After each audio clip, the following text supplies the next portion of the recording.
So let's get started. First of all, we need a pipe cleaner. I've already shortened this pipe cleaner into two pieces. So for this particular fairy, we have a short upper body because she's a hanging fairy. She hasn't got legs, like for example the little forget-me-not fairy from last month. She has got little legs hiding under there. I'm just going to show you her legs there without showing you her bloomers because that would be very undecent. So she's got little legs. For that you would need two pipe cleaners, but actually for a hanging fairy you will only need one pipe cleaner.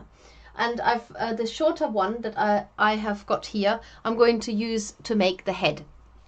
Now, making the head. It is a particular technique that is called, well, that I have called the Moustache Lollipop Technique. And you will find out why that is. And for this, first of all, you need this lovely pink wool top. And I will explain a little bit about what is the difference between a top and a bat. And a top, you can see that they look very different, but let's find out what uses they are. So you've got long fibers, they're all aligned side by side, combed into this long top. The Americans call it roving, the British call it tops. And it's usually a merino of a kind if it's the really fine version, but you can turn anything into a top as long as you've got long fibers that can be lined up nice and parallel. It's great for wet felting, great for fairies, great for spinning, great for 2D needle felting, so for flat felting. We don't like it very much for 3D felting because it's quite flat and the shaping is quite hard to do with this. For this we love our bats. The bats is spelled B-A-T-T-S. It's got nothing to do with the flying kind. And you can already see it's a lot more 3D. It's like, looks already 3D basically. It's unfelted, but the fibers are shorter and they're all crisscrossed. They're brushed rather than combed. And this is great for making a bulky, a quicker bulky shape. So that was just on the side, and I'm going to go close up now so you can see me make the head. Okay, so I've got my pipe cleaner here, and I'm going to take some of this pink. I don't need all of it because I also need some for the hands and the arms later, so I split some off, and then I'm going to bend the pipe cleaner in like in a hook. I'm going to hook the wool onto it halfway, push that down, and then secure it by twisting the pipe cleaner end around the main one. Just going to tidy this up a little bit because you don't need to see all of this in the way while I'm working. There we go, put all of this out of the way. And now I've got, you can see why this is, why I've referred to this as a moustache. Great moustache. If you need to make one, hold it against your face and you can be in disguise instantly. Next bit, you use the white wool bat that you get in your kit, and you can tease this out a little bit because we do want this to be kind of string-like. It's hard because the fibers are so short, so you will could just easily tear it apart. And you start by wrapping the wool around the base of the moustache, and what you can see is I'm keeping this wool really nice and flat. So I'm not twisting it by not letting go of it. I don't want to do this because it becomes string-like.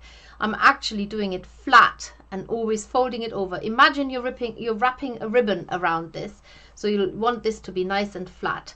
So you're going over this until you've run out, or maybe there is too much. In any case, the size of this little ball shape needs to be about 3 centimeters. So you can stab into it by going into the base, first of all, because that's how you make it nice and round. You don't need a felting mat to make this fairy because there's not terribly much felting, and just stab into it. If you've never needle felted before, the felting needle you get in this kit is sharp. If you stab yourself, it does hurt, promise you. It has got little notches at the end of the needle, which when you stab it into the wool, I don't know if you can see, I try and hold it a bit closer, it sort of pulls the fiber inward. So there is a reduction that takes place as you stab into it. And which I notice here because the head is becoming a little bit small. So to add more wool, you just because you will have plenty in your kit, just repeat the process maybe with a little bit less, because we're almost there. Wrap it nice and tight if you can, and then the loose bits, they should sort of just almost stick to itself, and then just tuck the wispy ends in and make it as a firmer shape, and shape it a little bit so that it's rounder rather than kind of a bit square, the way it turns out when you wrap it like that. There we go.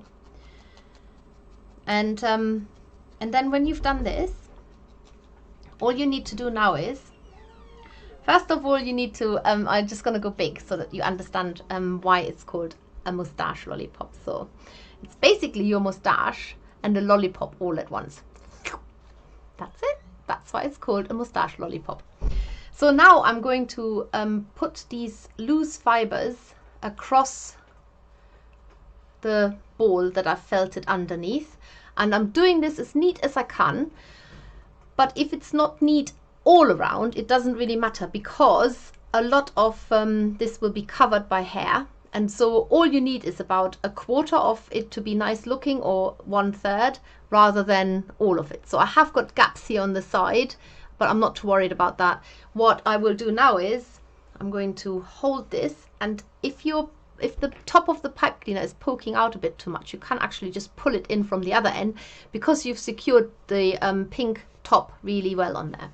So I'm holding this really tight, and now you need the extra strong thread that you get in the kit, and you need to tie this around the base of this head that you've made nice and tight, still making sure that you have got one area that's still presentable and looks nice and smooth, because that's going to be the fairy's head face.